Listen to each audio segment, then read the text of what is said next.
quite sure. I never noticed she was a man. I never knew. I believe that our education, like such as in South Africa and the Iraq, everywhere like such as.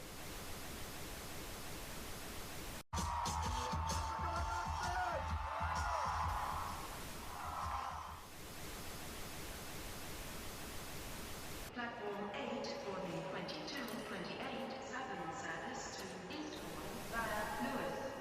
Please join front 2. One option, placing a tracking microchip under a service member's skin.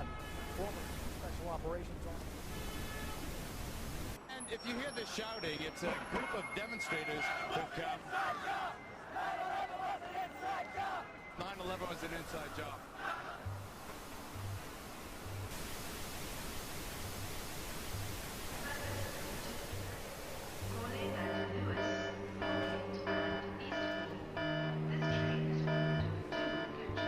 It's no longer a theory. What I'm about to say is fact. The secret organizations of the world power elite are no longer secret. They have planned and are now leading us into a one-world communist government. Well, there have been extraordinary scenes in Berlin tonight as thousands of people gathered to hear Barack Obama deliver key foreign policy speech on his current European tour. The Democratic presidential hopeful laid out his vision for America's place in a new world order, in a new world order, in a new world order. It's not a new idea. President Bush talked about it back in 1991. It is a big idea, a new world order. President Bush said, and it's a phrase that I often use myself, that we needed a new world order. There's a need for a new world order. I call upon all states to join ranks in order to found the new world order of the 21st century. We have before us the opportunity to forge for ourselves and for future generations a new world order.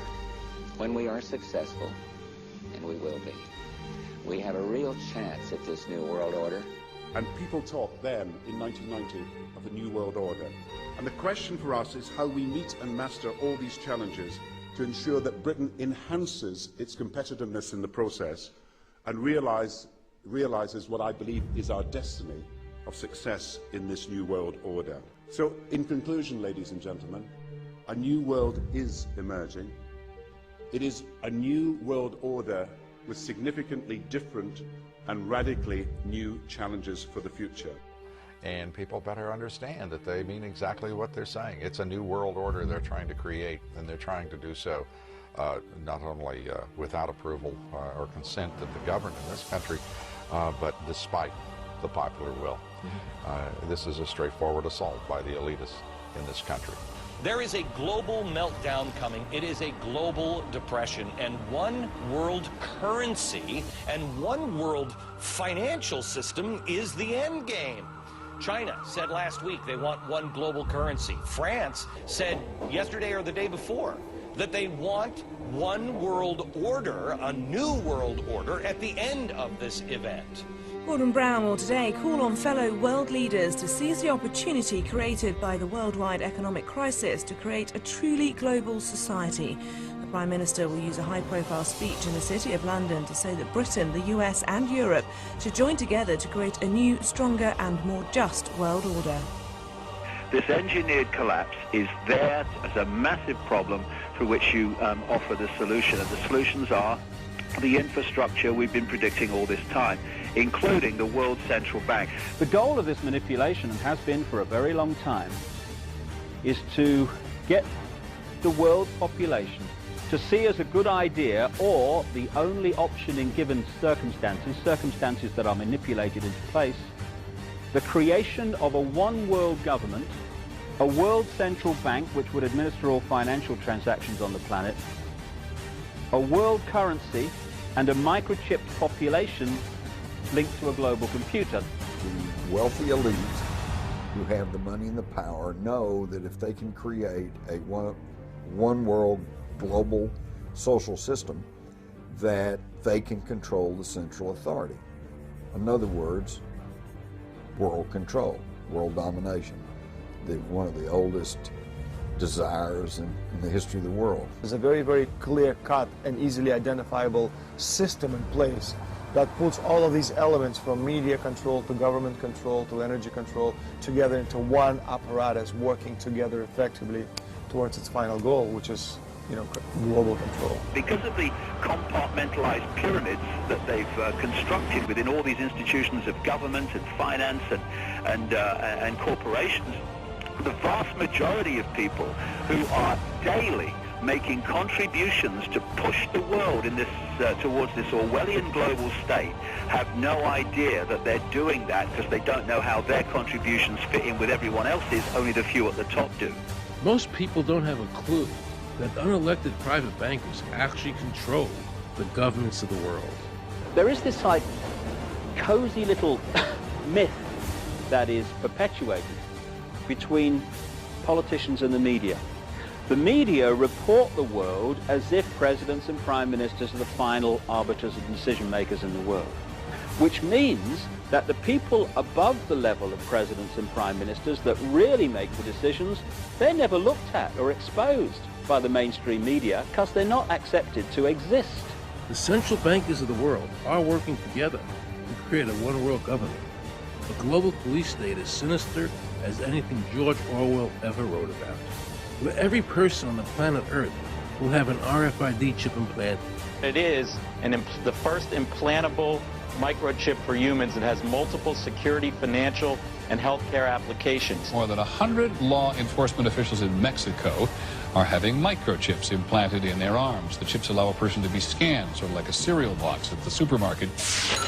Just like the microchips implanted in the necks of dogs and cats, allowing lost pets to be identified, this glass capsule can do the same for humans. A chip in everybody would be the universal monetary system par excellence, because there'd be no escape from it, and you'd be totally under the control of those who issue the electronic impulses in that chip. The problem throughout human society is that the good men and women do nothing. They don't want power. They don't want control.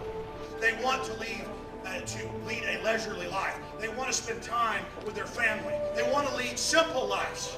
But we are forced throughout society, throughout history, and throughout human time to stand up against bullies. And many times we stand up before it's too late. And we reverse the course of tyranny. That more often than not, we don't stand up in time, and horrible things have to happen first, so decadent societies learn why liberty and freedom is so precious. If you think you don't like the situation now, then think what you're going to face a little way down the road, and more than anything, think of what your children are going to have to face. Because you think we live in a controlled society now, this is nothing compared with what they are going to have to live in. So in terms of parents who are listening to this information, I would say this: go and look your children in the eyes and tell them that you can't be bothered, or you're too frightened to do anything about it. You're too frightened to get involved, too frightened to get involved in being another conduit for getting this information further and further expanded into the public mind, that you're too frightened to get together with others to stop cooperating with this system and to not be intimidated into coming into line, which is a bit like coming into line in a concentration camp and thinking it will be okay. As long as you stay in line and you do as you're told, you'll be fine. And then you realize at the end of it, well, actually, it ain't fine. And if you'd have all rebelled earlier, then you wouldn't be in the situation you're facing now. The point of mathematics alone ought to let us see where the real power is here. There are billions of people, 6 billion, nearly getting on for 7 billion on this planet, who are being manipulated. There are, in full knowledge of what they're doing, a relative handful of those who are doing the manipulating to the end that we're talking about. They think they've beaten us. They think that they're going to have their way with us. And I'm here to tell them they're not going to have their way with us. We are going to defeat them. You guys aren't going to be able to get away with your New World Order, sir. Talk about Bill. You know what New World Order is. You will never get a New World Order. Never. National sovereignty will prevail. The New World Order is going down, sir. You can laugh. Wake up, people. Wake up. Research the New World Order. This is important. Look it up. Investigate it. Your New World Order will fall.